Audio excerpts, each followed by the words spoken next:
Let's see. All right, guys. So we got section 5.6, growth and decay. This has to do with differential equations, kind of like the way we do stuff. I'm going to actually show you a problem that kind of involves that differential equation idea. But one of the main things that we're going to do is this part right here. Okay, so it's called separation of variables. Now, in a lot of AP calculus tests, this happens pretty much every single time in an FRQ question. They're going to give you a problem and they're going to tell you to find the particular solution of something, okay? Which basically means they're going to give you a derivative function, so it's already going to be a derivative, and they're going to want you to find what it used to look like before, okay? So that's called finding a particular solution. Now, in doing so, you have to do what's called separation of variables, meaning you put all your x's to one side and all your y's on one side, or whatever variables have to be. You kind of spread them apart, okay? That way you can actually integrate. Now, if you don't show this process, these problems normally worth about 5 points. You only get like 1 point out of the 5. They don't even allow you to try to earn any extra. They'll normally say like 1 or 2 points maximum if no separation of variables. So if you don't show the separation of variables, they get pretty upset and they just don't even grade the rest of your work for that problem. So very important that you guys know about this. So separation of variables, it's basically separating variables to each side of an equation, okay, in preparation for integration. Okay, and like I said, a hint to you guys that you're about to maybe do this, and they don't always tell you, but usually something they'll mention is they'll say like, find the general solution. Okay, so every once in a while you might see that, or you might see find the particular solution.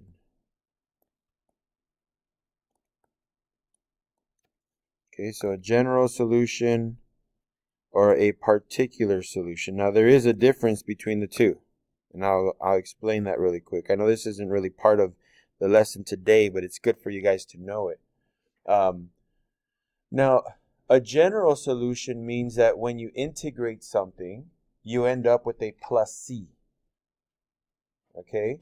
So, in other words, we do indefinite integrals, right? So, anytime you do an indefinite integral, what you're doing is you're finding a general solution. A particular solution is more like a definite integral, where you're given information and you can plug stuff in to find an actual equation, not just an answer like we've been doing lately, but you find an actual equation. So like you might find like your general solution could sound something like 3x squared minus 5x plus c. Your particular solution would sound more like 3x squared minus 5x plus 8. So you actually found the exact solution that they want versus just one that's within the family. Remember, the plus c means that it can be any family of functions of the type that we solve for. Okay, so plus c just means add 1 or subtract 3 or whatever. It's still the same looking function, it's just higher or lower. Okay, particular solutions are not like that. They're not saying, well, it's within a range of functions. No, a particular solution is here is the exact function that they're talking about. Okay, so you'll notice they do that on a lot of these AP exams once we start studying it. So let's do an example really quick. Example number 1. We're gonna solve for, what is it? Solve for a general solution. Solve for a general solution, and this is what they're gonna give us. Y prime is equal to 2x over y. Now, it could always look different. It might say f prime of x. It could say dy dx, etc. Okay. Most of the time, it does say dy dx. But if it doesn't, we have to make the dy dx come out, which is kind of easy. But first, if we have to separate variables whenever we solve this stuff, that means I got to get all my y's to one side, all my x's to the other side. The constants doesn't really matter. They can be left or right. Who cares? Most people like to try to keep the y by itself on one side. So we're going to multiply by that y over to the left side, and it's going to look like this. Y times y prime equals 2x. So far so good. I'm separating variables, but I'm not done, because y prime is dy dx. So y times dy dx is equal to 2x. Now remember, I'm supposed to be trying to integrate, right? On the left side, I have a y and a dy, but on the right side, I only have a 2x and no dx. So I'm going to get that dx on the bottom of the dy dx and multiply it over to the right. So this is going to be y dy equals 2x dx. At this point on your AP Calc exams, this is like unlocking a door. Okay, normally you're allowed to make 5 points. Okay, the first or second points that you make are based on separation of variables. And if you don't do it, that's where they cut you off. They're like, okay, you can only earn maximum 2. But if you can separate the variables for them and show it to them, then it's like saying, okay, now I have an opportunity of earning an extra 3 by continuing my work. Okay? So it's literally like a wall. If you don't do this, then a wall goes up, and that's it. Your point values for that problem are done. Okay? So don't forget to always separate variables whenever you're doing these type of problems. Now, for us here, we have to find the general solution, so let's integrate both sides. So integral of y dy is equal to the integral of 2x dx. Now, if I integrate y, what do I get? All right, y squared over 2 plus, I'm going to call it c sub 1. Okay, c sub 1 because I'm going to integrate the right side, and if I call it c as well, then, or you know what? Do me a favor. I'm going to put c sub 1 on it later, but right now I'm going to get rid of it, just so you can understand what I'm talking about. Don't worry, it's going to show up again, so we're not changing the number. Let's integrate 2x. So the integral of 2x would be 2x squared over 2, so it would just be x squared plus c. Now, do we know that both of those c values are identical? No, we don't, right? But the way I wrote it, I'm assuming they are, because I'm saying they're both c. So what you want to do is give them their own identity. I know all books don't do this, but when I was in college, our professor said, if you don't do this, we're going to mark your theorems wrong, because we don't know if you're assuming that they're the same or not. So I'm going to assume they're not the same, and I'm going to say, let c equal to c2 minus c1. So I'm going to write y squared over 2 is equal to x squared plus c. Because if I subtract the c1 over to the right side, then I defined it as c, my constant. Okay? Now, since they want an actual function, what I'm going to do is I'm going to move the x squared over to the right side. So I'm going to put, left side, sorry, y squared over 2 minus x squared equals c. And I'm just going to multiply everything by 2. Y squared minus 2x squared equals c. Now, I only multiply by 2 because I want this to look a lot nicer.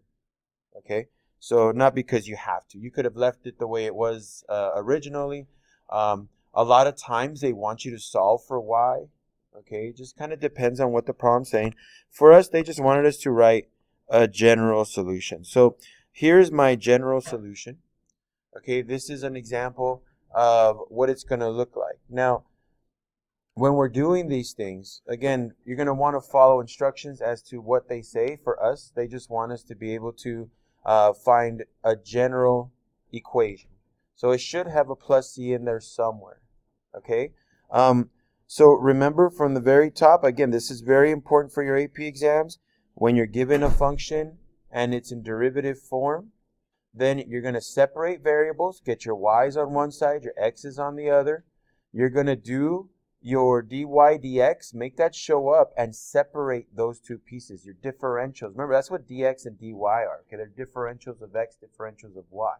So you're going to separate your differentials so that the y's are on one side, the x are on the other.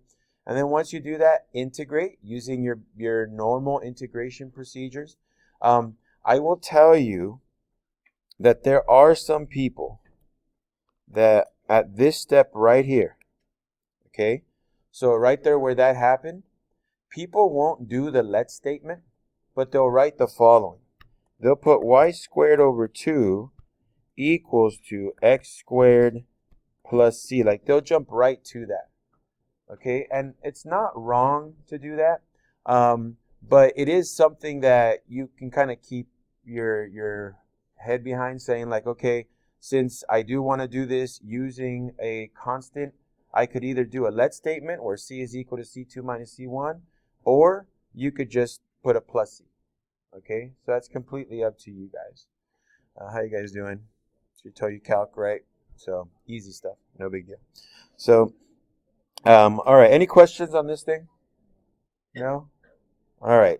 So let's talk a little bit about what these functions are going to look like. But before we do that, we're going to go through a real quick theorem, okay? So theorem 516. So this is exponential growth and decay model. So again, this is something you guys have seen before. So nothing brand new.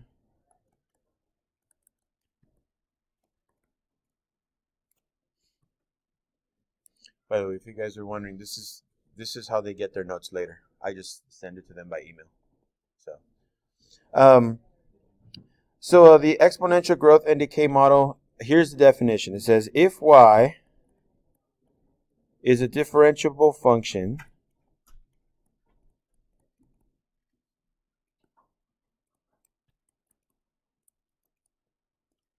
of t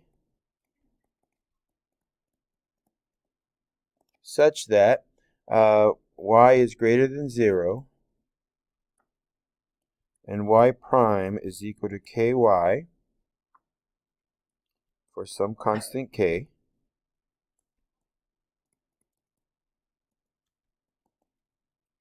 then, write this up over here. So then we have y equal to ce to the kt. Yeah. So this is just the definition, right? Our theorem for exponential growth and decay. All right. The most important part is that equation right there, y equals ce to the kt. Make sure you guys put that into your memory really well, because usually when you do these problems in your AP Calc test, they end up being these type of problems. The ones that you find the particular solutions for, they tend to look like this. So it's very important you guys remember these. C is the initial value of y.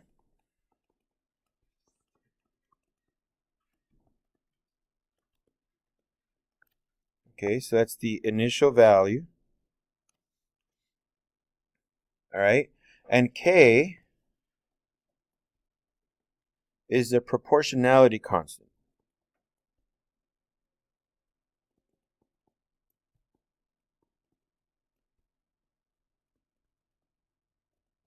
Normally, that's the thing you want to solve for first, okay? Whenever you do this, usually you're trying to solve for K first. That allows you to find your other values. All right, so maybe you want to put a little note right there, like K normally solved first, okay? So I'll put it right here. Normally solved for first. I mean, there is a chance that they could give it to you, and if they give it to you, then you don't have to solve for it. But usually they're not that nice about it.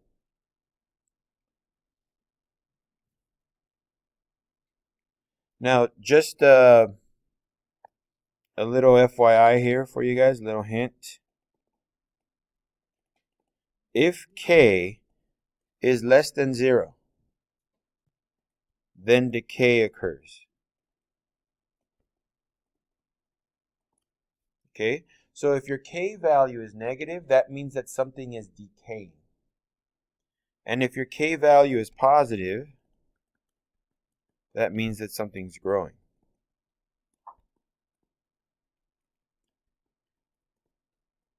So, you know, when you spread bacteria or viruses and stuff, the K constant is usually positive.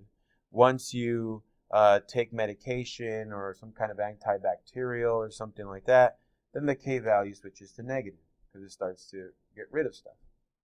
Okay, so that is actually stuff that they solve for whenever they're creating any type of bacteria. They try to find K values, so proportionality constants. Because if the K value continues to be positive and you're trying to exterminate something, that's not a good value, right? If it stays positive but you want something to grow, then that's great, right? There's many drugs that they make where the K value should be positive. Drugs that try to help people gain more white blood cells and things like that, right? People who maybe have cancer, they're taking drugs to help them stay healthy with their immune system. Those K values on those drugs need to be positive. It can't be negative, okay? Of course, anything we want to destroy, right? Sicknesses, viruses, bacteria, all that stuff, you do want it to be negative in that case, all right? So let me show you a problem that you probably can do on your own, maybe not. Let's see how much you remember. But these are like the very common problems that they tend to give you with these. Now, it is a little wordy, but I'm going to write it out for you guys. So the rate of change of y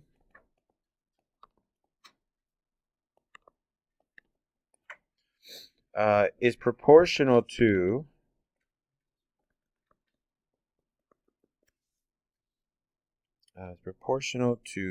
y. When t equals 0, y equals 2. When t equals 2, y equals 4. What is the value of y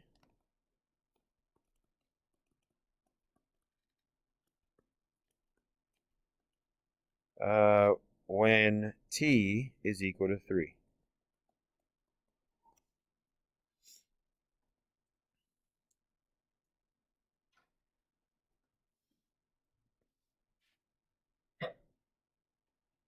Now, just as a reminder, we're using this, right?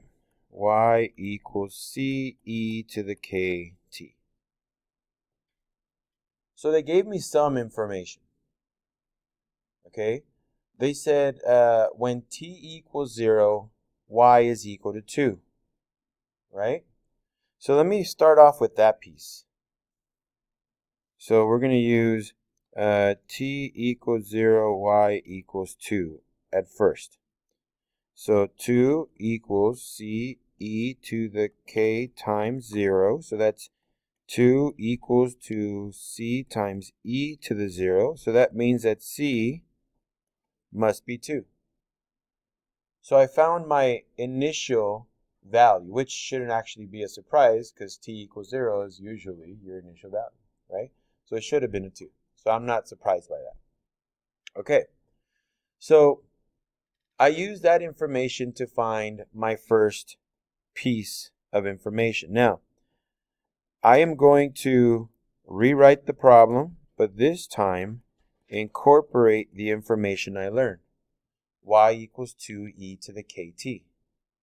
And I'm going to use the next piece of information they gave me. They said when t equals 2, y equals 4. So t equal to 2, y equal to 4. So 4 equals 2e to the k times 2. Well, first let me divide by 2. So I get 2 equal to e to the 2k. And since I'm wanting to solve for k, and it's a power, I'm going to have to use a natural log. So this is ln of 2 equals ln of e to the 2k. Well, the 2k will come down. So ln of 2, I'm just showing all the steps, by the way, okay? I know I don't have to write ln of v after that because it's a 1, but still, I'm just going to put it there. Ln of v is equal to 1, right? So we can get rid of it. And I'm just going to divide by 2 to solve for k. So my k value is ln of 2 over 2.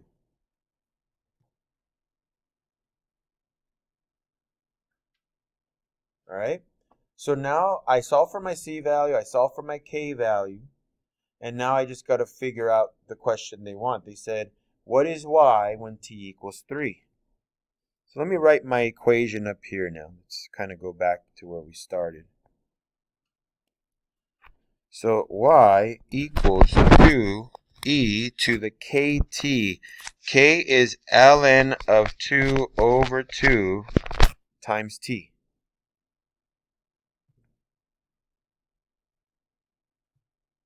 They said, what is y when t equals 3? Well, that's kind of easy. We just put y equals 2e to the ln of 2 over 2 times 3.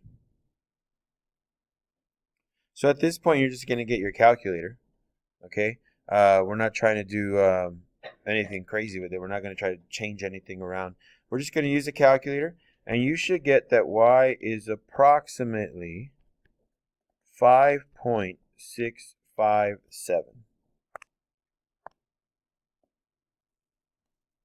So notice we still are going to be using our natural logs to kind of help us out a little bit, okay? That way we can solve for variables that are being used as powers. But do you guys remember doing problems like this like a long time ago? Like if x is this and y is that, you would solve a little piece, and then if x is this and y is that, you'd solve another piece. You may remember it in terms of what we used to call direct variation and inverse variation. This is when you guys used to do this a lot more. So, but this is just using growth and decay. So, I mean, it's not terribly difficult. We actually didn't do any calculus in this, right? This is just algebra 2, algebra 1. So don't get scared of these problems if you see them. They're very straightforward. You just have to know what you're plugging in, okay? And just to make a quick note here, I'm just going to put t equal 3 right there in case you're trying to say, like, what happened right there? Why did he do this? I'm going to plug in the t equal 3 on the next step. So, okay. So let's do one more of these things, and then we're done. So very short lesson. That's the nice thing about this one. So example number 3. All right. So now I'm going to get some information for this problem from your book, and I will tell you when I find it, okay? But suppose that 16 grams of carbon were released during a trucking accident.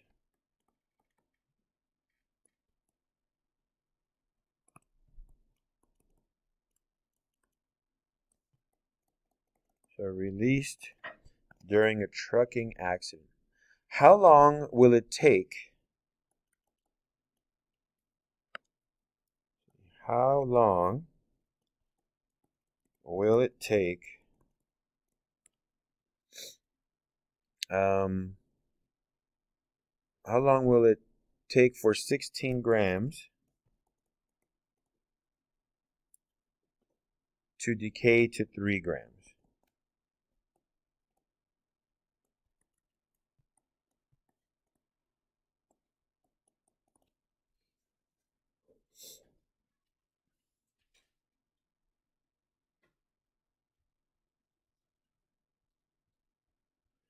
Okay.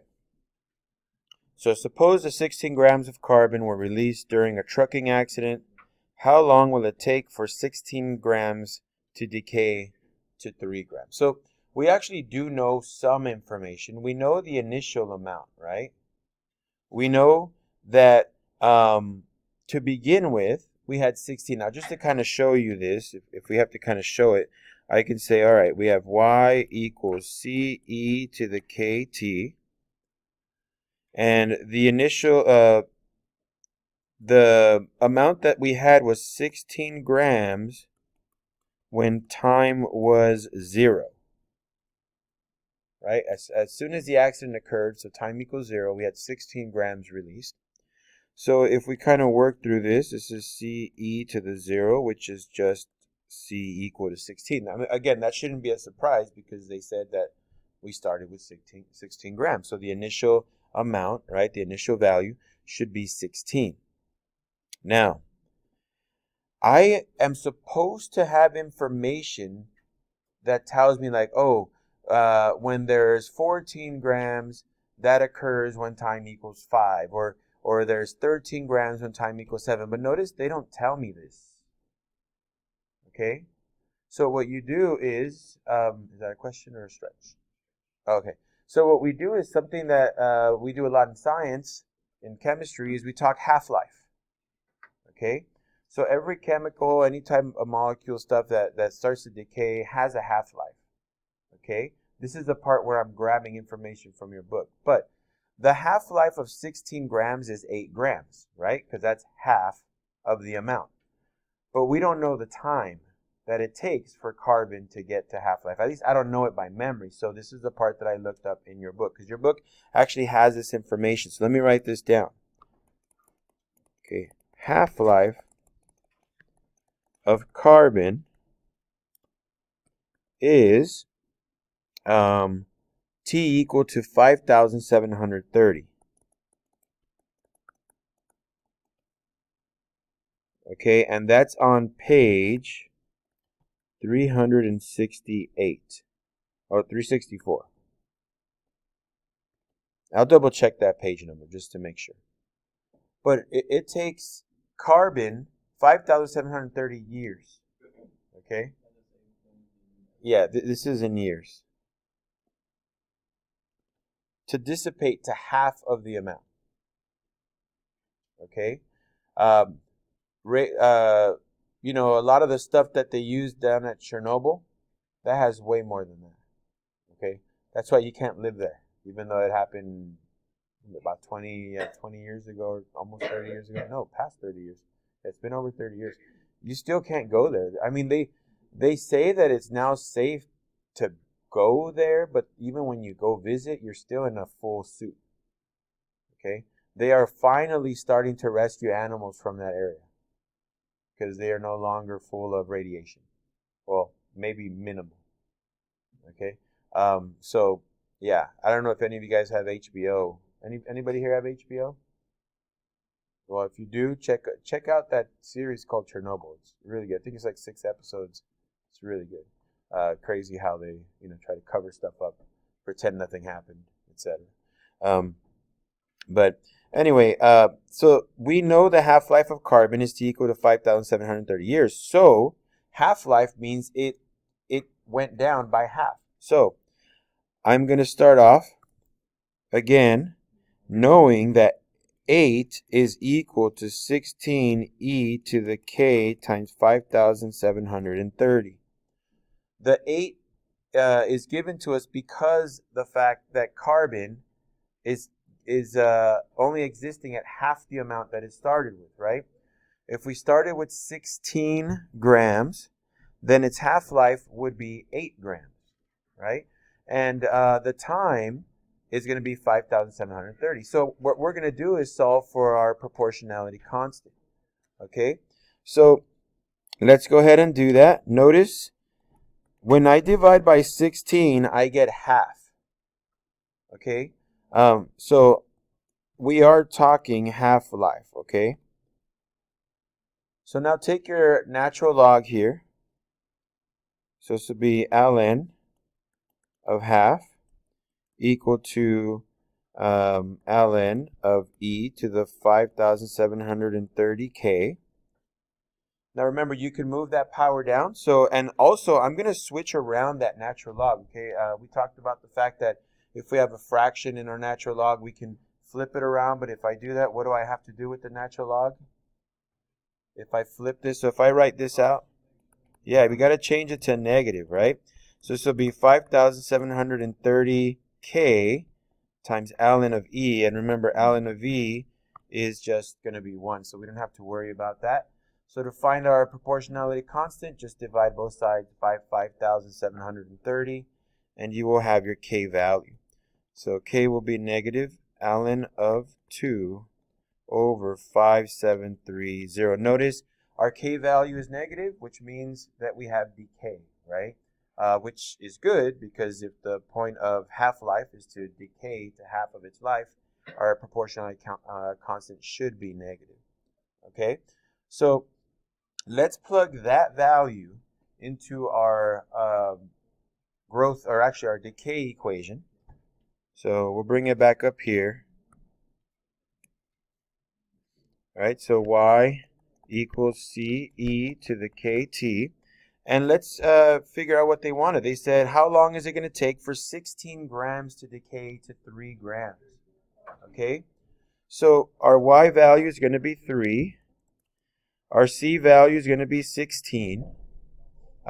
E to the k, which is negative ln of 2 over 5730 times t. All right, so we got to solve for t. So first, divide by 16. 3 over 16 is equal to e to the negative ln of 2 over 5730 times t. Now take a natural log of both sides. So ln of 3/16 is equal to ln of e to the negative ln of 2 over 5730 t. All right, so let me move this up really quick. How you doing, guys? So this is a small class, by the way. Not all the calc classes are this big. My other one's 38 students. Yeah, they got lucky. They got a nice small class. So anyway, we have natural logs on both sides, so we're going to move that power down, right? Negative ln of 2, 5730t. We're going to move that down. So we got natural log of 3/16 equal to negative ln of 2 over 5730t times ln of e, which again is going to disappear. So if we divide both sides by the natural or negative natural log of 2 over 5730, you will get the amount of time. So this is by division, right? ln of 3/16 divided by negative ln of 2 over 5730. That's my t value. Now, again, you're going to get your calculator and do this, but just to save you a little bit of time, this is the amount of time that it's going to take for 16 grams to become 3 grams in terms of carbon.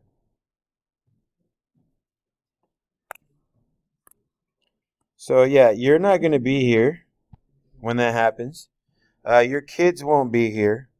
Their kids won't be here, right? Their kids, a couple more kids won't be here. Eventually, it'll dissipate in one of your lifelines at some point, right? But not anytime soon. Okay. So, you guys have any questions on this one? Again, this was all based on half-life. Okay. And that is found in your book. All that information is found in your book. The half-life of carbon. I think they have uranium. I don't know if they have plutonium. That would be kind of interesting. But we can kind of check. Uh-huh. Can you keep plugging what in?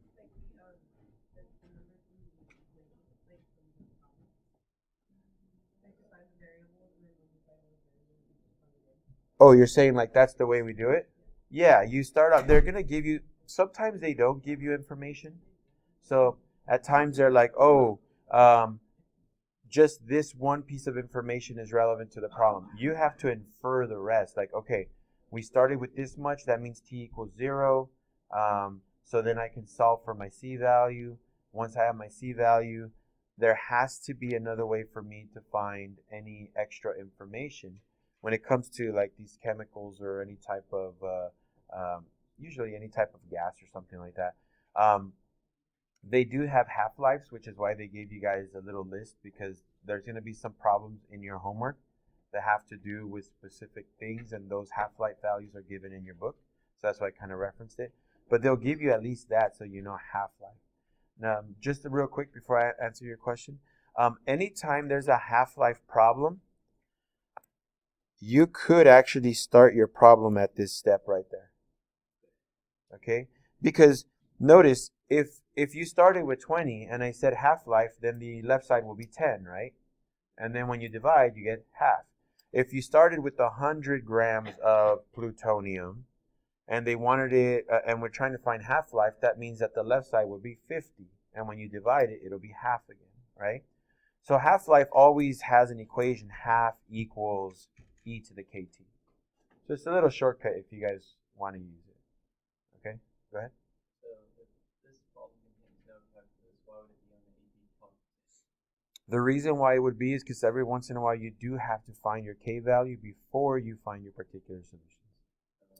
So there is some use for it, just not calculus to find these values. They're just kind of more reminding you that this is how you do it. And then once you can figure out that information, they may want you to plug it into a problem. And from there, integrate to find your general solution. So yeah, that definitely does happen. So I'll go ahead and stop the lesson here. And well, actually, let me give you your homework. All right, so real quick correction. You're going to page 417. That's where you're going to find this stuff, okay? Page 417. Okay, so page 417. Your homework is page 421.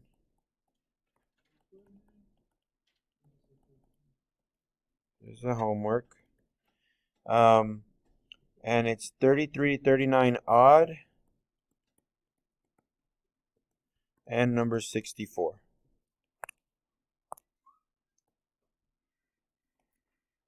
Okay, so 33, 39 odd, and 64.